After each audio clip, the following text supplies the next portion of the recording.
Selamat pagi Bu. Masih ingat nggak dengan materi sebelumnya? Sebelum saya lanjutkan, materi sebelumnya ialah memilih tempat berhutang dengan hati-hati. Maksudnya kan Bu? Sekarang di sini saya akan menyampaikan langkah berikutnya, yaitu memilih tempat meminjam. Sebelum saya melanjutkan, saya mau bertanya pada ibu di sini. Apakah ibu-ibu yang hadir pada pagi hari ini pernah melakukan pinjaman? Entah itu ke saudara, ke tetangga, atau yang lain-lain. Nah, sekarang tolong disimak Bu ya. Tempat memilih meminjam. Sebaiknya kita sebelum meminjam harus hati-hati memilih. Ada banyak sekali program atau lembaga yang menawarkan pinjaman. Jadi sekarang Bu, banyak Bu, di media sosial juga ada, kadang ada yang datang ke rumah kita Bu untuk menawarkan pinjaman, entah itu dari lembaga satuan setempat atau yang lain-lain lah. Jadi kita harus bisa memilih tempat meminjam yang aman dan sesuai pengembaliannya tidak begitu besar dari pinjaman yang kita pinjam. Kita juga harus tahu Bu, kelebihan dan kekurangan tempat kita meminjam tersebut. Jadi silakan Ibu buka di Flipchat 2B. Di situ Bu sudah ada. Saya bacakan Bu ya. Tolong perhatikan Bu. Di Flipchat 2B. Nah, di situ ada tempat meminjam. Yang pertama, sumber. Yang kedua, proses cepat dan mudah. Yang ketiga, penuh jaminan. Ada batas maksimal pinjaman, bunga atau total pengembalian lebih tinggi. Periode atau cara pengembalian bisa disesuaikan. Yang pertama itu Bu, saudara atau kerabat.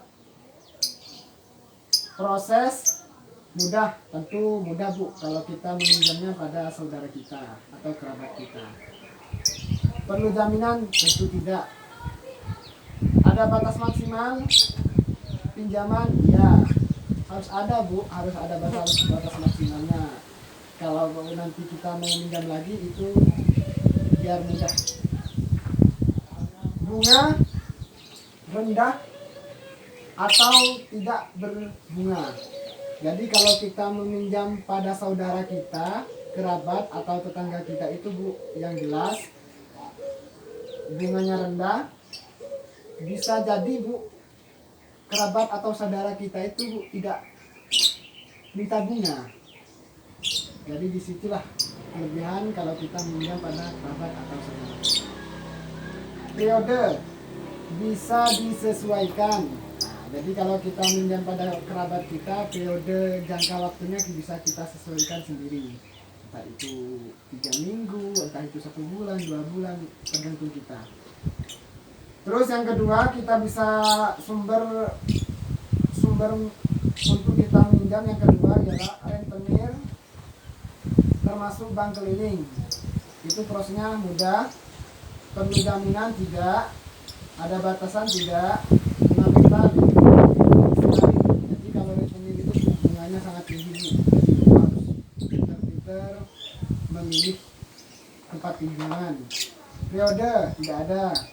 Terus selanjutnya, yang ketiga, kelompok simpan pinjam atau PKK, arisan PKH dan lain-lain. Prosesnya mudah, perlu jaminan tidak, ada batasan maksimal ya, bunga total pengembalian cenderung rendah. Periode atau pengembalian bisa disesuaikan Bu. Terus yang keempat, koperasi simpan pinjam. Cenderung rumit kalau ini Bu ya. Kalau dilihat dari prosesnya cenderung rumit.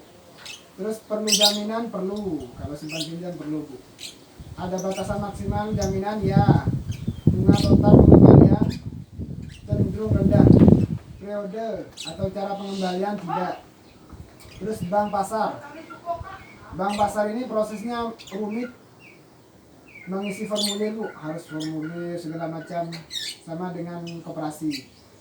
Terus perlu jaminan, ya perlu. Ada batasan maksimal, ya.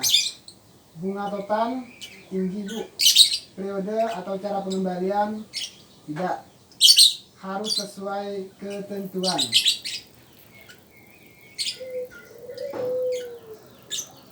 Sampai di sini ada yang mau ditanyakan Bu?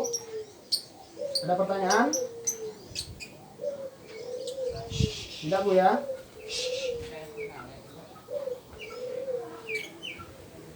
Jadi kesimpulan pada pagi hari ini, setiap lembaga pemberi pinjaman memiliki kelebihan dan kekurangan masing-masing.